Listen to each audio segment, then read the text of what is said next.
offering you real people with real solutions.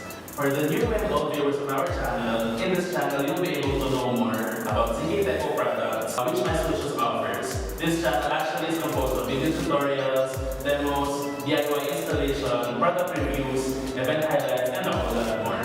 We aim to build more video content this year 2020 for the benefit of our clients and to make it easier for them to understand and utilize the ZKTEco products in our local language. Yes, and we're very excited to show you more what MySolutions could offer. In line with that, of course, to anyone watching this video who would like to become part of our family, and there are just 3 easy steps to do that. So first, hit that subscribe button below. Second, like this video. And third, share this video to your friends on your social media accounts. So you can also like our social media accounts shown below in this video.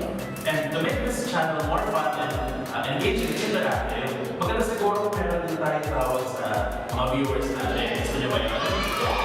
Alright. Now, after brainstorming the best name of MySolutions channel viewers, we finally chose one, and that's MyViewers. So, why MyViewers? What's behind the name? Well, it is simply as MySolutions, and viewers, you, who are